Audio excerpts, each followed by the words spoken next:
Bismillahirrahmanirrahim. Assalamualaikum warahmatullahi wabarakatuh. Innal hamdalillah nahmaduhu wa nasta'inuhu wa nastahdi wa natubu ilaih wa na'udzu billahi min syururi anfusina wa sayyiati a'malina. May yahdihillahu fala mudhillalah wa may yudlil fala hadiyalah. Asyhadu an la ilaha illallah wahdahu la syarikalah wa asyhadu anna Muhammadan abduhu wa rasuluh. Allahumma sholli wa sallim wa barik ala nabiyyina Muhammadin wa ala alihi wa ashabihi wa man tabi'ahum bi ihsanin ila yaumiddin. Ibu bapak sekalian, para jamaah rahimakumullah, alhamdulillah, marilah senantiasa kita bersyukur kehadirat Allah Subhanahu wa taala. Malam hari ini Allah taala senantiasa berkenan melimpahkan nikmat serta karunia-Nya kepada kita semuanya. Kita masih bisa menghadiri kajian rutin kita pada malam hari ini, dan kita selalu berdoa kepada Allah Subhanahu wa taala semoga kehadiran kita di majelis ini di samping mendapatkan ridho dari Allah Subhanahu wa taala, kita bisa mengambil istifadah dari apa yang akan kita kaji bersama.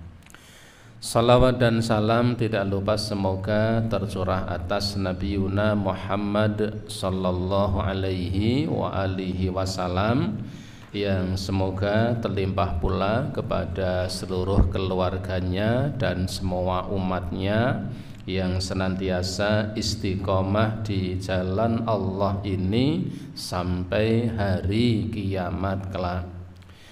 Ibu bapak sekalian, para jamaah rahimakumullah, pada pertemuan kita yang terakhir kita sampai kepada subpembahasan al-istikharatu lil hidbati, melaksanakan istikharah pada proses khidbah, prosesi lamaran, menentukan pilihan. Terakhir kita bahas bahwa bagi khatib yustahabbu lil khatibi wal mahtubati ayyastakhira fi amri zawaj, bahwasanya dianjurkan, disunahkan baik bagi khatib, orang yang melamar, ya, Khotib ini bukan yang khutbah, ya. Maksudnya yang melaksanakan khidbah. Dianjurkan, disunahkan bagi orang yang melamar ataupun juga yang dilamar. Untuk apa? Untuk melaksanakan istikharah, ya, mengingatkan yang sering salah ucap itu istikharah, ya. Yang betul itu istikharah. Kalau istikharah itu artinya minta dipanasi. Jadi digebyur jarang. Itu istikharah, ya. Minta dipanaskan. Kalau istikharah itu memohon pertolongan kepada Allah agar diberi kemudahan, diberi pertolongan dalam menentukan pilihan, ya. Jadi memohon pertolongan kepada Allah agar dimudahkan, ya, diberi petunjuk ketika menentukan pilihan. Pilihan dalam apa? Pilihan pada prosesi pernikahan, baik bagi yang melamar, ya. Ketika melamar ini kemudian dianjurkan istikharah, ya. Ibu bapak punya putra mau menentukan pilihan, dianjurkan, dinasihati untuk apa? Untuk istikharah. Atau mahtubah, atau pihak yang dilamar, ya, kita ibu bapak kagungan putra putri, kebetulan sedang akan ada yang, kalau orang Jawa membahasakan ngersaki, ngersaki kan diplok gitu. Ya, ada yang mau ngersaki, ada yang mau melamarnya. Ya, kita beri pemahaman agar apa? Istikharah. Istikharah ini memohon pertolongan kepada Allah agar ketika menentukan pilihan, ya, pilihan ini diberi pertolongan oleh Allah Subhanahu wa taala. Yang melamar istikharah, yang dilamar istikharah. Bahkan ketika menentukan hari pernikahannya itu juga istikharah bila mana perlu. Tidak memakai hitungan apa? Ya. Kalau orang Jawa itu pakai perhitung, ya mesti pakai perhitung. Kalau tidak pakai perhitung kan tidak bisa, karena sudah ada kalendernya kan. Anda perhitung tanggal 1, 2, 3 kan hitungan semuanya. Tetapi ketika kemudian perhitungan itu dilandasi dengan keyakinan bahwa ini kalau Jemuah Kliwon, resepsi nanti bubar wong apa namanya, bubar godong misalnya, ini yang tidak benar ya. Jadi tetap apa namanya, pakai hitungan ya, pakai hitungan. Hitungannya apa? Hitungan memilih hari, tanggal dan bulan. Artinya apa? Ketika menentukan itu juga akan lebih bagus ketika kemudian istikharah ya, pihak misalnya yang melamar, kebetulan keluarga kita keluarga yang dilamar, pripun nanti kalau pernikahannya di tanggal 31 ya, 31 kan jarang-jarang harinya. Oh makih kalau nggih kalau tak rembagan dengan rencang istri, memang kalau sudah oke, mangkih kalau WA. Ya tidak usah kemudian sok gaya, nanti saya istikharah dulu, meminta petunjuk kepada Allah Ta'ala. Wah ini sok yes begitu ya. Istikharah intinya apa? Memohon pertolongan kepada Allah agar diberi kemudahan dalam menentukan pilihan. Dan ini hukumnya adalah sunnah. Nah, kemarin sudah kita sampaikan terkait doa yang dibaca pada istikharah. Kemarin kita sampaikan, dan istikharah ini ya, tata cara salat istikharah ini doa yang dibaca setelah salat, bukan ketika salat. Jadi salat sunnah 2 rakaat, niatnya bisa niat istikharah. Salat sunnah 2 rakaat, setelah itu kemudian kita berdoa seperti doa yang panjang kemarin, Allah min astaghfiruka dan seterusnya itu. Memohon agar diberi ya pertolongan oleh Allah, diberi bimbingan dalam menentukan pilihan. Dan salat istikharah itu bisa dilakukan kapan saja, sepanjang bukan pada waktu-waktu yang terlarang. Kita mengenal ada 3 waktu yang mutlak dilarang untuk melaksanakan sholat. Pertama, ketika terbit matahari ya. Jadi ketika, maksudnya begini ya, kalau misalnya ini matahari, ini garis ufuk di sini, nah mulai tunggul-tunggul ya, apa namanya, mulai terontong-terontong, nah, mulai ini kan di bawah ufuk masih gelap, mulai dari matahari begini, nah ini proses terbitnya sampai kemudian naik sekitar 1 tombak. Ini waktu yang haram untuk melaksanakan salat apapun.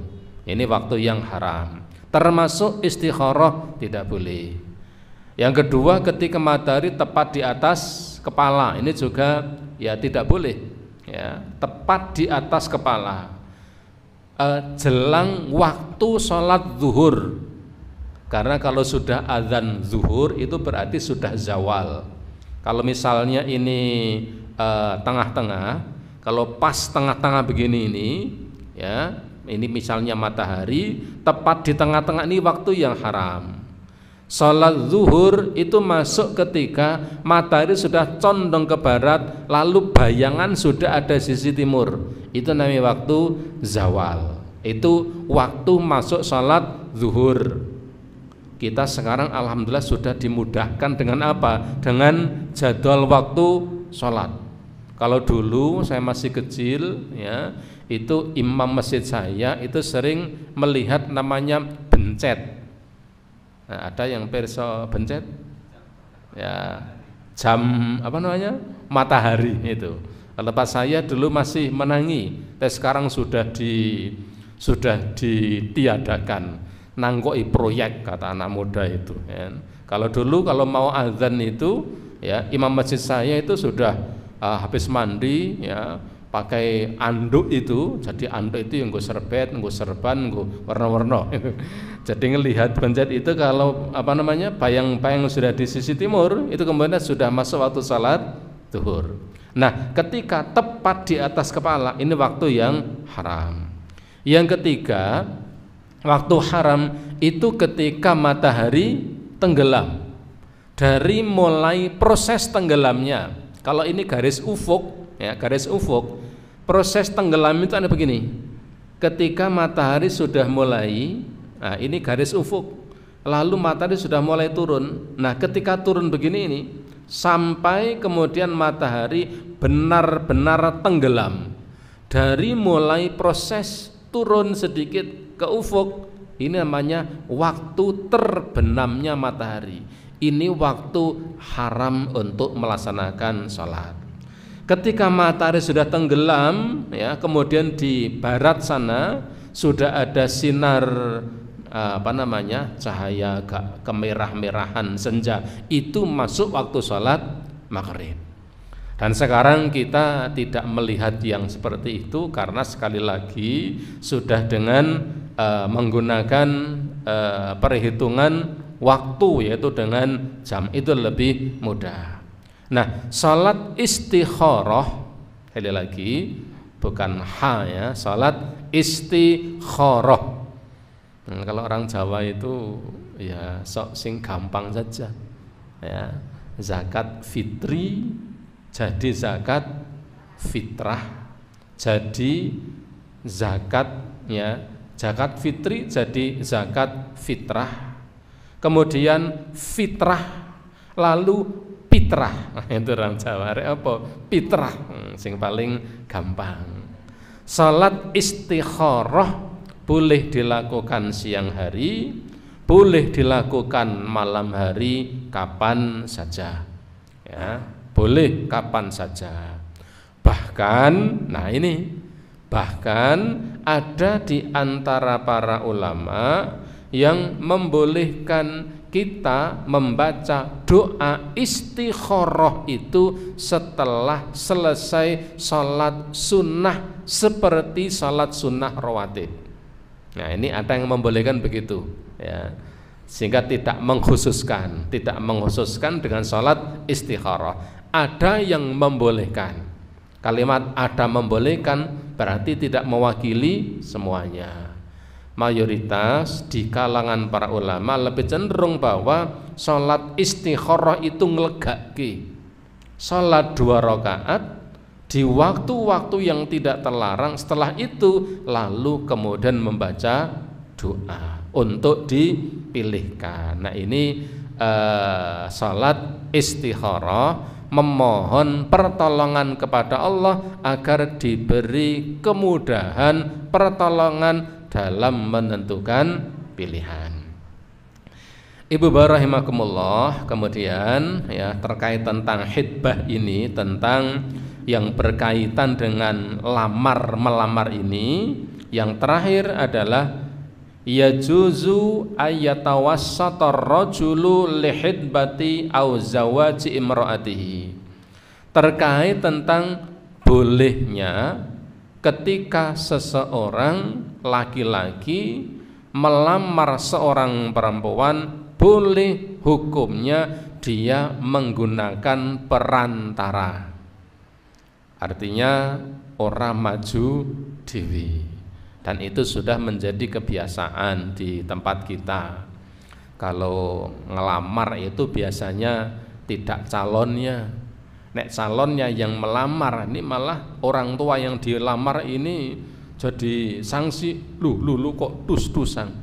Bahasa Jawanya tus-tusan. Pada prinsipnya ya, melamar dengan perantara ini hukumnya adalah boleh. Melamar dengan perantara hukumnya boleh. Qad syafa'an nabiyyu li Mughith inda Barirah litazawwajahu faqalat ya Rasulullah ta'muruni qala innama ana asfa'u qalat la hajatun li fi. Rasulullah sallallahu alaihi wasallam pernah menjadi perantara melihat yaitu Mughith dan Barirah. Wah, ini ibu bapak bisa browsing itu. Saya membaca kisah Mughith dan Barirah itu ya sangat masghul. Ya. Masghul itu apa nggih? Orang Jawa bilang mesgul. Ya. Itu kalau dalam cerita orang Indonesia itu kasih tak sampai. Itu Mughith dengan Barirah. Jadi Mughith ini sudah menggebu-gebu dengan Barirah, tapi Barirah ini tidak senang dengan Mughith.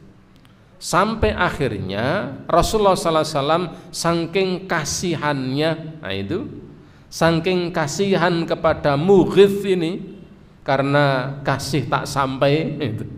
Sampai kemudian ketika itu Rasulullah sallallahu alaihi wasallam ngarohke kepada Barirah.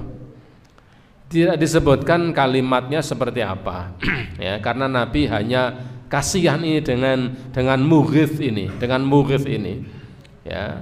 Satu riwayat Mughith ini mantan budak, satu riwayat kisahnya panjang. Mughith ini menggebu-gebu, tapi Barirah selalu menghindar, tidak senang ya, sampai Rasulullah itu kasihan. Lalu Rasulullah SAW pun ngaruhke kepada Barirah ini. Dan ketika itu Barirah mengatakan, Ya Rasulullah, apakah engkau menyuruh saya? Apakah engkau menyuruh saya agar saya menjadi istrinya Mughith? Jadi Barirah ini juga akhlaknya baik. Karena Nabi itu yang ngarohke, maka kemudian Barirah ini mempertegas Nabi itu statusnya memerintahkan Barirah supaya mau menjadi istrinya Mughith atau apa ya. Maka Barirah mengatakan, ya Rasulullah ta'muruni, apakah ini berarti memang Anda memerintahkan kepadaku? Qala, Nabi mengatakan, innama ana asfa', ndak, saya hanya jadi perantara.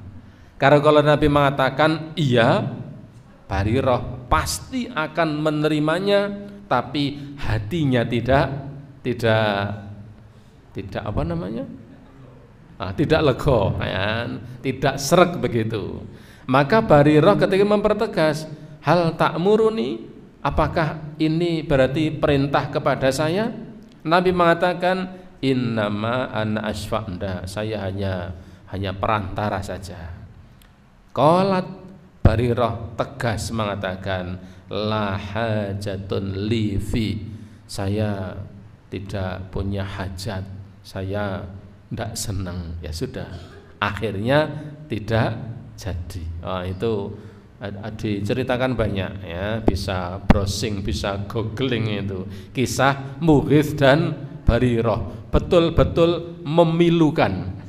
Betul-betul memilukan. Jadi ya, kasih tak sampai itu bukannya cerita Siti Nurbaya itu ya. Jadi ada di zaman Nabi sallallahu alaihi wasallam. Nah, di situ Rasulullah sallallahu alaihi wasallam ya, beliau menjadi perantaranya Mughith. Ini oleh pengarang kitab ini ya, dalam fikih sahih, fiqh sunnah ini, oleh pengarang kitab ini disimpulkan apa? Berarti hukumnya boleh, dan sah-sah saja ketika seseorang laki-laki meminang seorang perempuan, kemudian ketika ia meminang ini menggunakan perantara, nyilih tangan, ya, melalui orang lain. Ini hukumnya adalah boleh. Tapi di bab-bab sebelumnya ini ada keterangan, tetapi kalau dengan perantara hati-hati, perantaranya yang sudah menikah. Jangan perantaranya ini belum menikah dan perantaranya lebih ganteng, nah itu kan, lebih ganteng, lebih mapan. Wah, nanti yang dilamar ini bisa bahasa Jawanya kintir, nah itu kan. Ini di bab sebelumnya ada, tapi tidak kita baca. Ya, itu hanya etika dan cara saja. Karena dalam kondisi seperti itu hajatnya bisa tidak sampai. Baik Ibu Bapak rahimakumullah, saya kira terkait tentang khitbah selesai, ya, dan selanjutnya masih pada ya fiqhun nikah, pranikah. Ahkamun nazar fil khitbati, hukum melihat calon pasangan ya dalam khitbah ketika prosesi melamar. Hukum melihat wanita atau si gadis yang akan dilamarnya, melihatnya.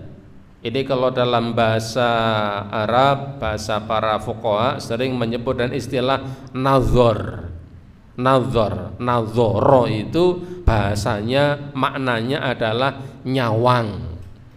Ya, orang Jawa sering mengatakan ndelok, bukan delok ya, ndelok. Ya, bukan de ya, ndelok begitu. Melihat calon istri. Kenapa ini menjadi pembahasan? Ini karena kalau di Jazirah Arab, ya, budaya orang-orang Muslim, orang-orang Arab ketika itu, bahwa kebanyakan kaum wanita itu mereka tinggal di dalam rumah mereka dan tidak pergi-pergi keluar rumah kecuali dalam kondisi yang memang sangat diperlukan. Ini dulu. Ya, di zaman tabi'in, sahabat, memang kebanyakan kaum wanita itu ada di dalam rumah, dan itu memang sudah menjadi kebiasaan orang-orang Arab pra-Islam. Mereka yang keluar rumah untuk memenuhi hajah kebutuhan itu kebanyakan kaum laki-laki. Dan ketika kaum wanita keluar rumah dulu, mereka itu menutup wajah mereka dengan menggunakan niqab, ya, niqab atau kalau bahasa sekarang cadar, ya, dan sekarang membudaya lagi ketika COVID, ditutupi pakai masker. Sehingga ketika akan melamar wanita itu hanya tahu fulan punya anak wanita, sudah usia sekian, belum melihat, tidak pernah melihat. Ketika melamar itu belum pernah melihat serek dilamar ki kayak ngopo. Hanya pernah tahu kalau fulan punya anak perempuan. Ini dulu. Makanya hukum nazar menjadi hukum fikih. Barangkali kalau sekarang mungkin bahasanya alah nazar orang barang woyo bola bali weruh. Tapi ilmu fikih terkait nazar ini harus kita bahas juga. Ahkamun nazari, hukum melihat calon istri, ya, dalam prosesi atau ketika seorang laki-laki melamar perempuan. Ittafaqa, pertama hukumnya. Ittafaqa jumhur ahlul ilmi ala anna man aradan nikaha man aradan nikaha imra'atan fayusra'u lahu ayyadhhara ilaiha. Sepakat di kalangan jumhur ahlul ilmi, begitu.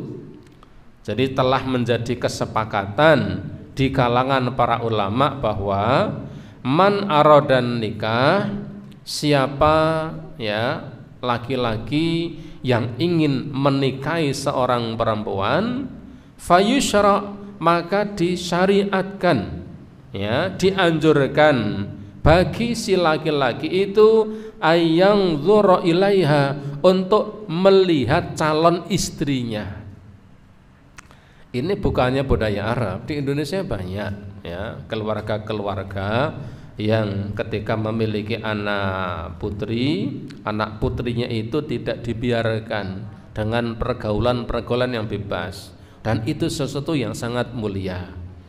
Sehingga ketika kemudian si anak perempuan ini jarang keluar rumah, maka ketika ada seorang laki-laki yang akan melamarnya, barangkali belum pernah melihatnya. Ini mungkin dengan anak muda sekarang dianggap aneh tur ajaib. Arek ngelamar, sing dilamar ke urung tahu weruh. Mungkinkah? Sangat mungkin. Dan itu banyak terjadi. Ya, di kalangan kaum muslimin sekarang ini, ya seperti misalnya ya para santri, ustadzah yang di pesantren itu hanya mendengar kamu mau menikah dengan fulana, alamatnya sana, kampung atas awan misalnya kan, ya putranya fulan nomor sekian, kan belum pernah melihat, ya ditawari untuk menikahi seorang perempuan, dia belum pernah melihat. Maka ketika si laki-laki ditawari itu, kemudian dia ingin nazar, begitu, ingin melihat wanita yang akan dilamar, sepakat para ulama mengatakan hukumnya adalah boleh. Dan tidak ada seperti misalnya di swalayan. Kalau di swalayan nek wis diambil bawa pulang tidak boleh dikembalikan.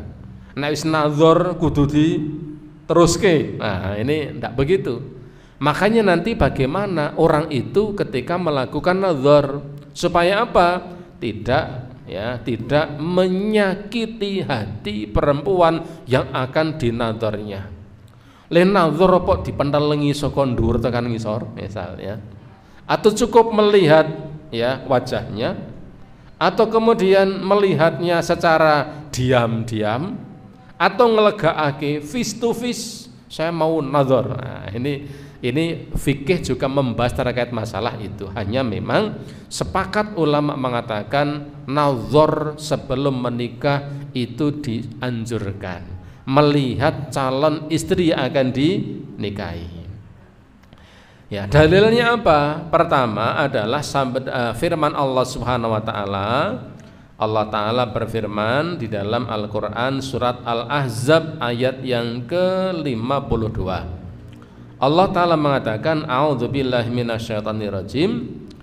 La yahillu lakan nisa'u mim ba'du wala antabaddala bihinna min azwajin walau a'jabaka husnuhunna. Ini ayat ini Allah Ta'ala mengingatkan kepada Rasulullah. Ini kita baca tekstualnya saja, karena kalau baca tafsirnya sangat panjang. La yahillul laka, wahai Muhammad, tidak halal untuk kamu ya menikahi wanita-wanita setelah kamu memperistri mereka. Nah, saya sampaikan ini kita tidak akan baca tafsirnya karena panjang. Wahai Muhammad, tidak halal bagi kamu menikahi wanita-wanita lain setelah engkau memperistri mereka. Wala antabaddala bihinna min azwajin, dan kamu tidak boleh mengganti istri yang sudah kamu nikahi dengan wanita lain. Ini bukan kemudian kok mengganti berarti itu tukar tambah. Enggak ya. Mengganti artinya menceraikan istrinya lalu diganti dengan wanita yang lain. Yang akan kita baca di sini, walau a'jabaka husnuhunna, meskipun keelokan wanita itu ya, a'jabaka, mentakjubkan kamu. Allah kepada Rasulullah mengatakan, wahai Muhammad, tidak halal bagi kamu menikahi wanita-wanita lain setelah kamu memperistri mereka-mereka, dan tidak halal bagi kamu mengganti istri kamu dengan wanita-wanita lain meskipun keelokan wajah mereka mentakjubkan kamu.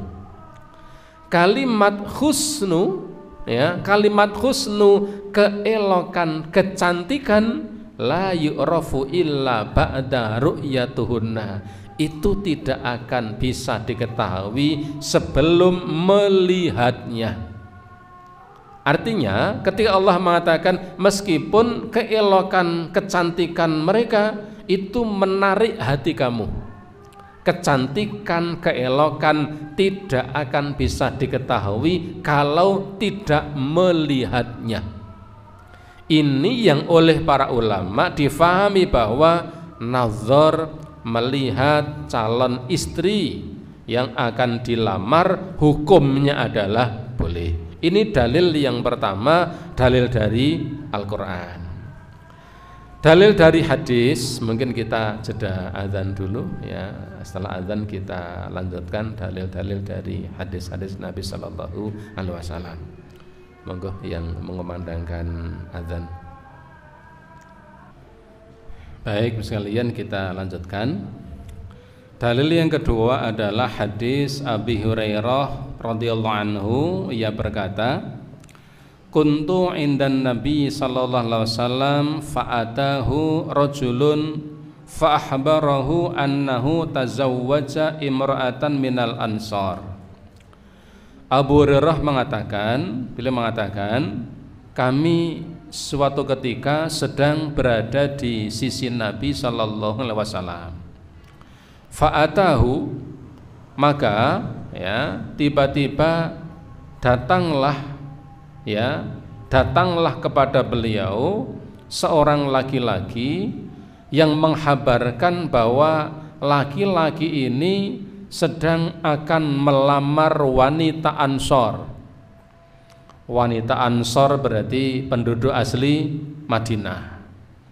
Dalam satu riwayat, laki-laki yang akan melamar ini adalah orang laki-laki muhajirin, orang Makkah yang hijrah ke Madinah. Ketika itu faqala lahu Rasulullah sallallahu alaihi wasallam, maka ketika itu Rasulullah kemudian bersabda kepada laki-laki tadi. Beliau mengatakan, anadzarta ilaiha, apakah kamu sudah melihat wanita yang akan dilamar itu? Jadi ketika ada seorang laki-laki mendatangi Rasulullah sallallahu alaihi wasallam, ya, dan dia menghabarkan bahwa laki-laki itu sedang akan melamar atau ingin memperistri seorang wanita. Lalu Nabi mengatakan, anadzarta ilaiha, apakah kamu sudah pernah nazar, melihat calon wanita atau calon istri yang akan kamu nikahi itu? Qala, laki-laki itu mengatakan, la, belum. Ya, jadi kendal juga ini, mau menikahi wanita padahal yang dinikahi belum pernah dia lihat. Kalau sekarang ada seperti itu jarang-jarang. Kalau toh ada, hebat sekali, ya, karena sudah berani bersepiku, ya, spekulasi, ya, sudah spekulasi ini, ya. Nek ora. Maka Nabi mengatakan, anadzarta ilaiha, apakah kamu sudah melihatnya? Laki-laki itu mengatakan, la, belum ya Rasulullah. Qala, Nabi mengatakan, izhab fangzur ilaiha, kamu pergi sana, kamu lihat wanita yang akan kamu nikahi itu, kamu lihat dulu. Fa inna fi ayunil ansori syai'an, sebab pada ayun, pada mata orang Ansor itu ada sesuatu. Nabi tidak menjelaskan.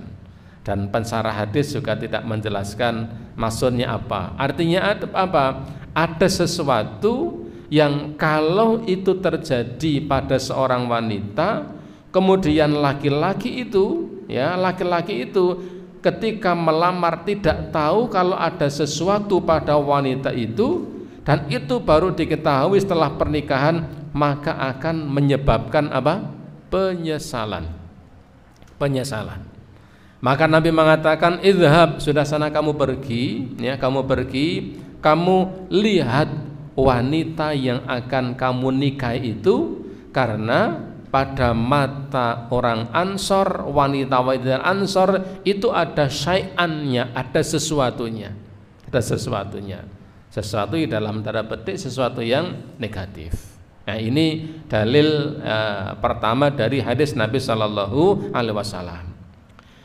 Kemudian yang ketiga, haditsun Jabir qala, hadis dari Jabir, dia mengatakan, sami'tu Rasulullah sallallahu alaihi wasallam yaqul, saya pernah mendengar Rasulullah bersabda, idza khataba ahadukumul mar'ata faqadira, atau faqadara ayyara minha ba'du ma yad'uhu ilaiha falyaf'al. Apabila salah seorang di antara kalian hendak melamar seorang wanita, lalu kalian bisa untuk melihatnya. Kalau ada salah seorang di antara kalian ingin melamar seorang wanita, lalu di antara kalian punya kemampuan bisa untuk melihatnya, melihat sesuatu yang mendorong kalian untuk menikahinya, berarti ini penglihatan atau memandang positif. Kalau ada di antara kalian akan melamar seorang wanita, lalu kalian mampu melihat sesuatu yang bisa mendorong kalian untuk menikahinya, falyaf'al, maka lakukanlah. Nazar di sini bukan nazar untuk main-main, hanya ayo, apa orang Jawa mengatakan, cuci mata, enggak. Bukannya untuk nazar sana, nazar sini, ndelok rono, ndelok rono, sak rentengan didelok kabeh, bukan itu. Nabi mengatakan melihat calon wanita yang akan dinikahinya, yang dengan melihat itu mendorongnya untuk menikahinya. Nabi mengatakan falyaf'al, maka lakukanlah. Yang ketiga, hadis Sahal bin Sa'id, anna imra'atan ja'at ila Rasulillah sallallahu alaihi wasallam. Lalu hadis dari Sahal bin Sa'ad, beliau mengatakan bahwa suatu ketika ada seorang wanita datang menemui Nabi Sallallahu Alaihi Wasallam, menemui Rasulullah. Faqalat, maka wanita itu mengatakan, ya Rasulullah, wahai Rasulullah, jitu li'ahaba laka nafsi. Ya Rasulullah, saya datang kepada engkau untuk menawarkan saya. Ini. Jadi wanitanya itu mendatangi Nabi nawaki awake dhewe. Ini hadis ini agak panjang. Ada salah seorang wanita mengatakan kepada bapaknya ketika melihat peristiwa itu. Dia mengatakan, alangkah buruknya wanita itu. Dia tidak punya malu karena menawarkan dirinya kepada Rasulullah, kalau raisin temen, gitu. Maka bapaknya mengatakan, wanita itu lebih bagus daripada kamu. Kenapa? Karena dia menawarkan kepada manusia yang paling baik di antara para manusia. Ini jawaban bapaknya, supaya anaknya tidak punya persepsi yang negatif. Wanita itu menawarkan dirinya kepada Rasulullah. Lalu fanadhara ilaiha Rasulullah sallallahu alaihi wasallam, maka Rasulullah pun memandang, melihat wanita itu. Fasa'ada nadhara ilaiha wasawwabahu, lalu Nabi pun melihat wanita itu ya dari sisi atasnya, ya dari sisi atas sampai bawah. Lihat, ya hanya melihat begini barangkali. Summa ta'a ra'sahu, lalu beliau pun menundukkan pandangan. Pertanda apa? Beliau tidak dangan, tidak kerso. Nabi hanya melihat, nah sekilas saja, tidak kemudian malah begini-begini barang ini yang ya, tidak begitu nazar itu. Nabi hanya melihat dari sisi atas habis di bawah dengan pandangan menyapu barangkali, lalu Nabi pun menundukkan pandangan. Di riwayat yang lain ya ketika itu Nabi tidak mau, dan ada seorang laki-laki yang ada di samping Nabi melihat Nabi tidak mau, maka laki-laki mengatakan, ya Rasulullah, kalau engkau tidak mau, nikahkan dia kepadaku denganku. Kalau engkau tidak mau, saya juga mau. Nikahkan saja dengan saya. Nabi mengatakan, apakah kamu punya sesuatu yang kamu bisa berikan sebagai mahar? Laki-laki itu mengatakan, tidak punya. Nah ini orang duwe kok yo kuanen kan itu. Kalau engkau tidak mau ya Rasulullah, ya nikahkan saja dengan saya. Lalu Nabi menanyakan itu, kamu punya sesuatu apa yang bisa diberikan sebagai mahar? Laki-laki itu mengatakan, saya tidak punya ya Rasulullah. Kata Nabi, apa? Dah kamu pulang ke rumah. Kamu pulang ke rumah, di rumah ada apa? Duwe opo? Ya, gelang, apa ali-ali, apa meja, apa kursi misalnya. Kamu punya apa di rumah yang bisa kamu gunakan untuk maharnya? Dia pun pulang, lalu datang kepada Nabi mengatakan apa? Saya tetap tidak punya apa-apa ya Rasulullah. Lalu Nabi mengatakan apa? Apakah kamu punya hafalan Al-Quran? Laki-laki itu mengatakan, iya saya punya. Lalu Rasulullah kepada wanita itu mengatakan, apakah kamu mau diperistri laki-laki ini dengan mahar dia mengajarkan beberapa surat kepadamu? Wanita itu mengatakan, iya saya mau. Lalu Nabi pun menikahkan laki-laki itu dengan perempuan tadi dengan mahar mengajari beberapa surat. Tidak disebutkan suratnya apa, ya. Naming kuluin atau itu ya gampang banget ya. Jadi tidak sebutkan suratnya apa. Itu terjadi di zaman Nabi Shallallahu Alaihi Wasallam. Nah, tadi kita sampaikan Nabi melihat wanita itu lalu menundukkan kepala. Yang kelima, hadis Aisyah qalat, hadis dari Aisyah dia mengatakan, qala li Rasulullah sallallahu alaihi wasallam. Rasulullah pernah bersabda kepadaku. Ini yang mengatakan Aisyah, istri beliau.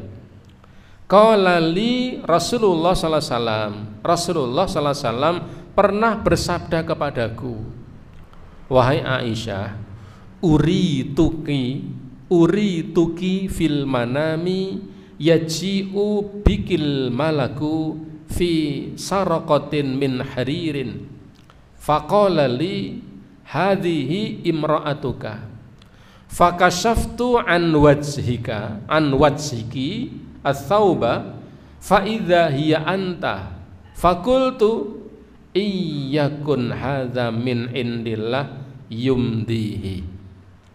Rasulullah pernah kepada Aisyah mengatakan begini, wahai Aisyah, uri tuki fil manami.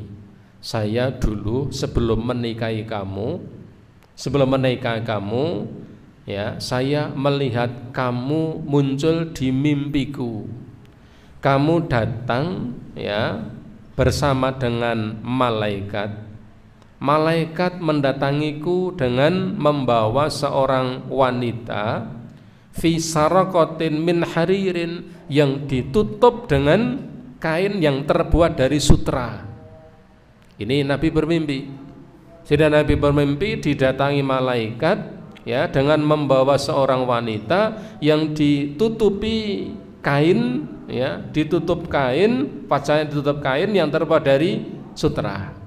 Faqala li, maka malaikat itu berkata kepadaku begini, hadhihi imra'atuka, ini adalah calon istri kamu wahai Muhammad. Kata Rasulullah, fakashaftu an wajhiki thauba, lalu aku pun membuka kain sutra yang menutupi wajahmu, fa idza hiya anta, dan ternyata itu adalah kamu. Fakultu, maka aku pun berkata, iyakun hadza min indillah, kalau ini memang perintah, kalau ini memang datang dari sisi Allah, maka aku akan menerimanya. Dan ini Nabi mengatakan kepada Aisyah bukan hanya membual gombal, ya, itu bukan, betul-betul terjadi, ya. Dan bapak-bapak tidak usah kemudian nanti pulang ngetika sama istri, wah aku kembian sahur ngepek sambian iki, sambian nang ngimpiku teko, ya, bareng sopo, malaikat, malah menakutkan itu, ya.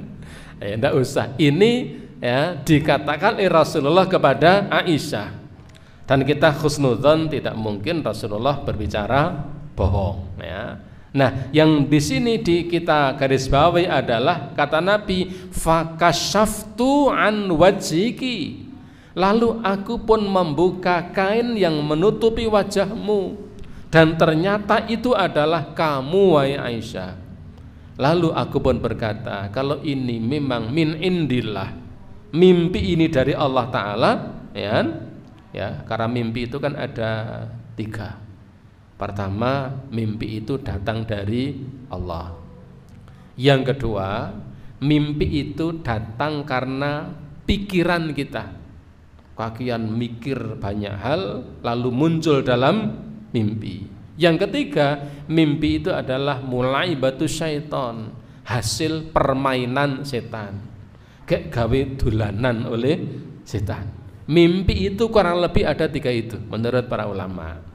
Nah, mimpi Nabi sallallahu alaihi wasallam, ketika Nabi bermimpi, maka beliau mengatakan, iyakun hadza min indillah, kalau ini datang dari Allah Ta'ala, maka aku rela, aku siap untuk menjalaninya.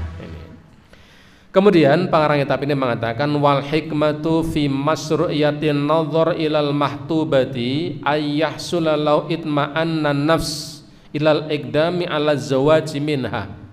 Hikmah disyariatkannya seorang laki-laki ketika melamar wanita untuk melihat wanita itu supaya apa? Ini bisa menenangkan jiwanya sehingga dia bisa mantap untuk menikahi wanita yang memang ingin dinikahinya. Kalau sudah nazar itu kemudian ya menjadi mantap. Paling tidak ini bagi kita ibu sekalian, kalau punya putra kakung, punya anak laki-laki, kebetulan belum menikah, lalu anak laki-laki kita itu kemudian matur pada kita orang tua, Pak, Bu, kalau ditawari kon ngepek putrane anu fulan misalnya. Nah, nasihat kita apa? Aku wis tau roh po sing arek kok nikahi hadereng. Nah, begitu. Kalau belum ya dilihat dulu. Nek cocok ya lanjutkan, kalau tidak ya tidak. Bagaimana melihatnya nanti ya. Nanti ada bab sendiri terkait tentang itu. Hikmah nazar ini supaya apa? Memantapkan hati. Saya akan menikahi fulanah dan dia memang sudah melihatnya, ya sudah mantap. Kalau belum melihatnya, aku nek diijoli nang tengah dalan barang. Karena pernah terjadi kan, ada seseorang melamar seorang wanita dan kebetulan dia belum tahu bahwa keluarga wanita itu punya kakak beradik, sama-sama perempuan. Yang dia lamar itu adalah ya adiknya, tapi juga belum pernah melihatnya.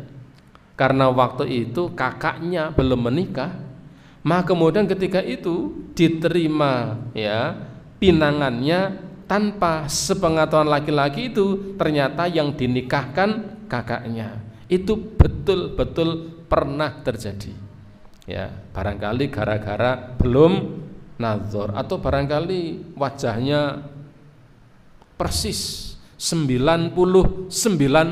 Nah itu kan 99 kan hampir sama. Itu pernah terjadi di Temanggung, pernah terjadi. Saya pernah diberi informasi tentang itu. Orangnya masih ada, hanya istrinya yang masih ada, suaminya yang sudah meninggal dunia. Ya, jadi melamar adiknya ning diwehi kakang nih ke Mbak Yune. Ya, jadi hikmah nazar adalah memantapkan. Fil ghalibi ila dawamil usrah. Jadi pada umumnya begitu. Kalau orang sudah melihat itu akan menjadi mantap. Beda kalau belum melihat sama sekali. Ketika belum melihat sama sekali, fa inna rubbama ayyafja'a bima la yunasibahu.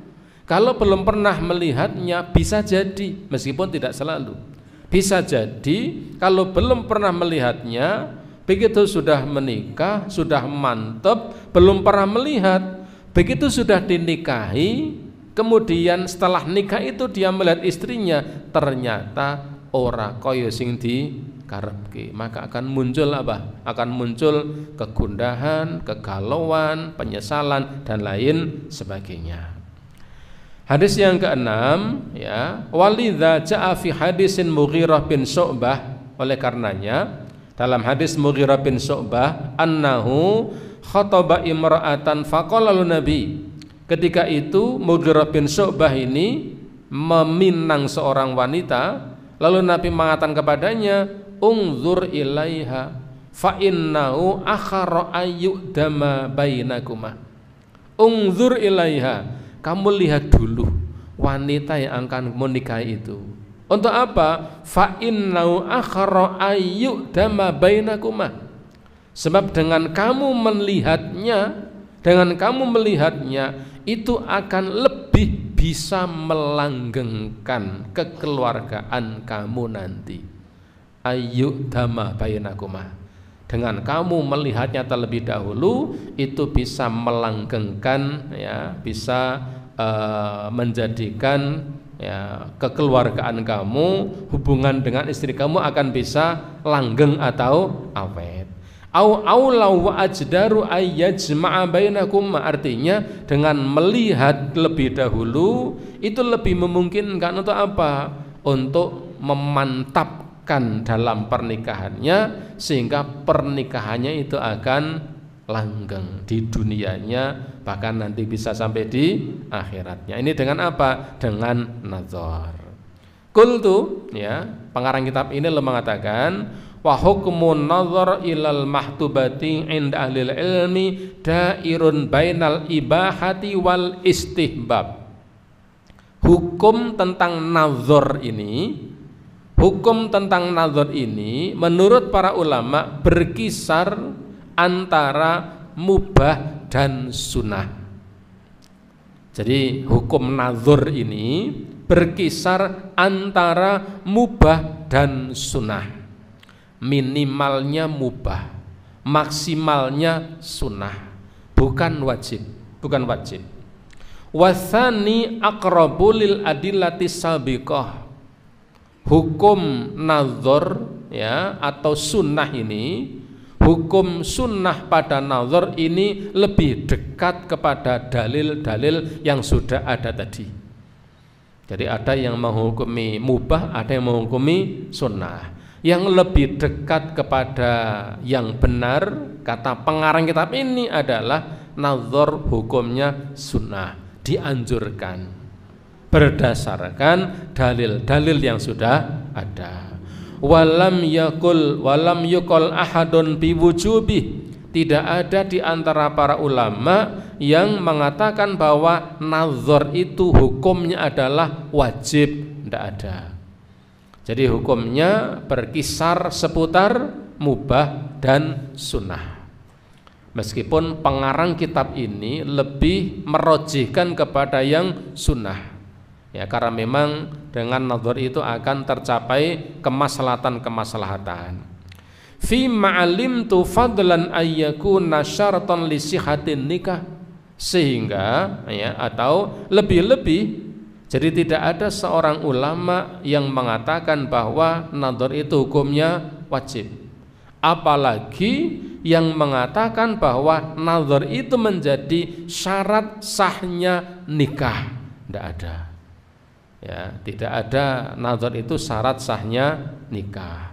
Karena banyak pernikahan ya tanpa nadhar dan ternyata terjadi dan juga awet dan juga sejahtera dan juga bahagia, meskipun tidak dengan nadhar terlebih dahulu, nadharnya setelah menikah. Ini yang sering pernikahan yang dijodohkan ya, dijodohkan keluarga-keluarga kiai besar itu sering begitu. Dia punya putra, kemudian sana punya putri, sama orang mengatakan, "Bin ana dhewe jodohke wae." Yes, oke wae, ayo, sudah dinikahkan. Sebelumnya tidak tahu apa-apa dan pernikahannya baik ya, sampai kemudian punya anak, punya keturunan. Artinya apa? Nadhar ini bukan syarat sahnya nikah. Sebagaimana lamaran juga bukan menjadi syarat sahnya nikah. Karena pernikahan tanpa lamaran itu sah hukumnya. Ya, sehingga ketika ada pernikahan tanpa lamaran, tanpa nadhar, hukumnya tetap sah. Walidha qala Syekhul Islam Ibnu Taimiyah, oleh karenanya Syekhul Islam Ibnu Taimiyah mengatakan yasikhun nikah wa illam yaroha. Nikah itu hukumnya sah meskipun ya laki-laki ketika melamar wanita itu tidak melihatnya, hukumnya tetap sah. Fa innahu lam ya'lal ru'ya bi alla yasikhu minhan nikah. Karena tidak ada ulama yang mengharuskan bahwa nikah tanpa nazar hukumnya tidak sah. Tidak ada ulama yang memberikan hukum seperti itu. Fadalla ala anna ru'yata la tajibu. Oleh karenanya bahwa nazar atau melihat calon istri sebelum dilamar atau sebelum dinikahi atau ketika melamar, maka hukumnya tidak wajib. Wa anna nikaha yasihu biduniha. Karena nikah itu tanpa nazar hukumnya tetap sah. Ibu bapak, ini terkait tentang hukum nazar, melihat calon istri yang dilamarnya. Hukumnya adalah ada yang mengatakan mubah, ada yang mengatakan sunnah. Kalau dalam Sahih Fiqhus Sunnah ini disebutkan hukumnya adalah sunnah. Kenapa? Karena dengan nazar itu akan tercapai sebuah kemaslahatan. Kalau sudah melihat terlebih dahulu, maka itu akan relatif lebih nyaman. Yang berikutnya adalah hududun nazar ilal mahtubah, batasan nazar kepada yang dinikahi. Batasannya apa? Ya, ini karena waktu sudah malam, kita lanjutkan pertemuan yang akan datang. Ya, batasan-batasannya apa? Apa nazar ki njur didelok kabeh misalnya, apa bagian-bagian mana? Ya, ini nanti karena ini agak rinci, insya Allah kita lanjutkan pada waktu yang akan datang. Baik, sampai di sini semoga bermanfaat. Ada pertanyaan? Baik, kalau tidak ada kita cukupkan dengan kafaratul majlis. Subhanakallahumma wa bihamdika asyhadu an la ilaha illa anta astaghfiruka wa atubu ilaik. Assalamualaikum warahmatullahi wabarakatuh.